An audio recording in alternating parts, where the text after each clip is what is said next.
vai falar sobre o mundo após a Primeira Guerra. Então, Primeira Guerra Mundial, um conflito que envolveu diversos países a nível mundial. E após a guerra, a gente já falou sobre algumas consequências. Vou deixar aqui no card também, nos vídeos aí relacionados, para quem quiser dar uma revisada, as consequências dessa guerra que levaram o mundo a diversas mudanças. E após a Primeira Guerra, o mundo, como eu disse, modificado por ela, também aí deixou resquícios dessa guerra que futuramente, naqueles anos posteriores ali, levariam a gerar novos conflitos de interesses e conflitos aí que ficaram engasgados na garganta de alguns países envolvidos. Então vamos falar um pouquinho disso para vocês entenderem a respeito do mundo como estava após a Primeira Guerra Mundial. Então a Primeira Guerra Mundial causou profundas transformações no cenário político, social e econômico a nível mundial. Segundo algumas estimativas, os diversos confrontos ocorridos ao longo desses 4 anos foram responsáveis pela morte de cerca de 8 milhões de pessoas. A gente falou aí já também nas consequências, por volta aí de 8, 10 milhões de pessoas. Além disso, cerca de 20 milhões de pessoas sofreram algum tipo de sequela e consequências do conflito. Então, é aquela coisa, se você vai para a guerra como soldado ou como civil, você pode sair com vida, mas dependendo de onde foi o ataque, o que aconteceu, você pode sair com uma sequela de guerra. Você pode ter perdido um braço, perdido uma perna, problemas psicológicos, né, causados pelo próprio período da guerra, né, aquela pressão toda. Então, juntando aí tudo o que ocorreu, tanto em mortes como aqueles que tiveram algum tipo de sequela, são mais de 30 milhões de pessoas envolvidas aí, entre mortos e pessoas com problemas.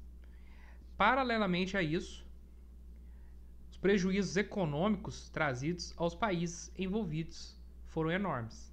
Tirando ali os Estados Unidos, que entrou na guerra para ajudar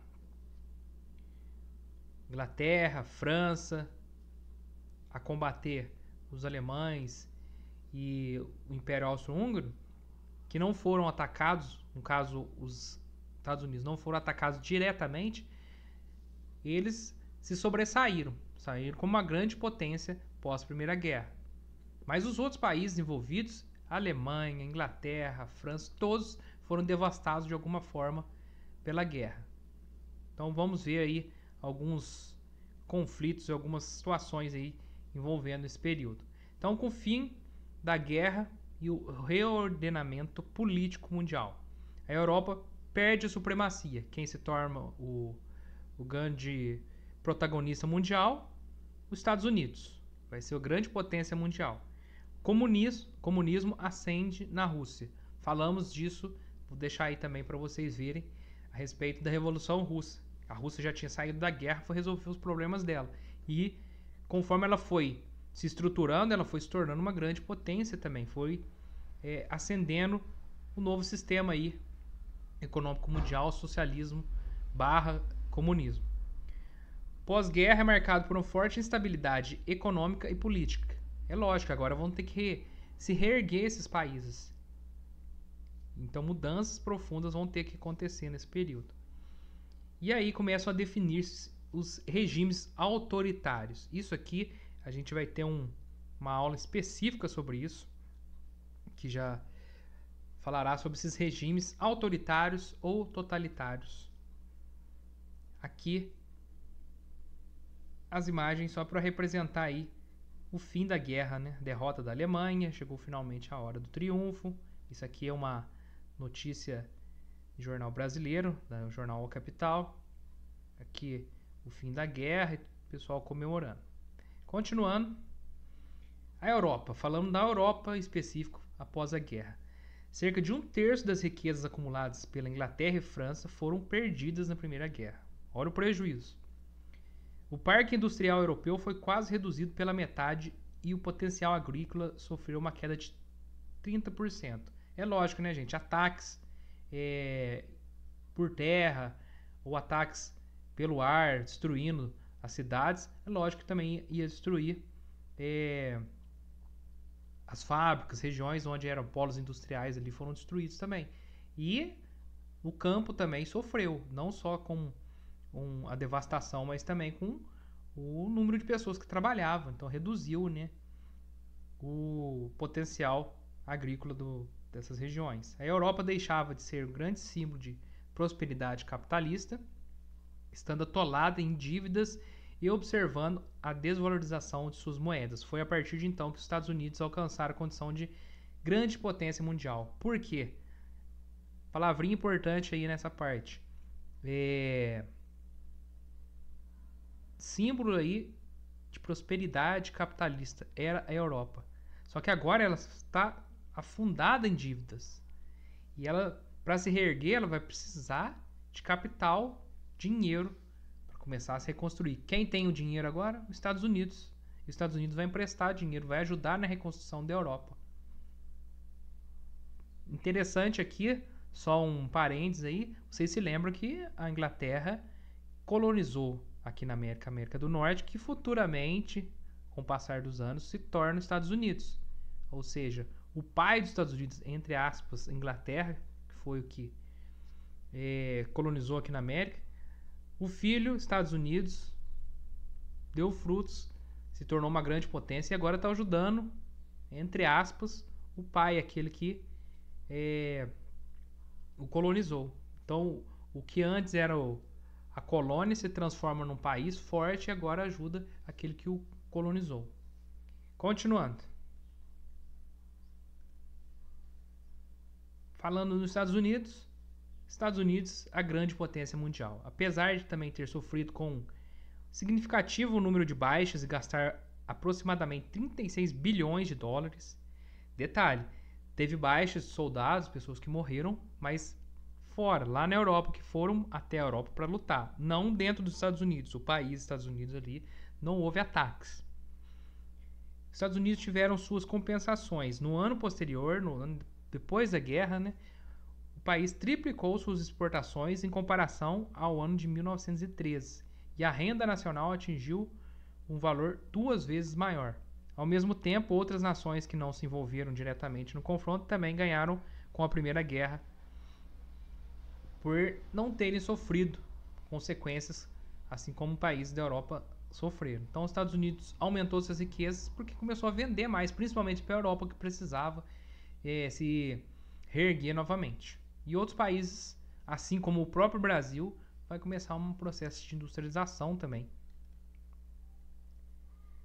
Falando sobre isso, países não industrializados.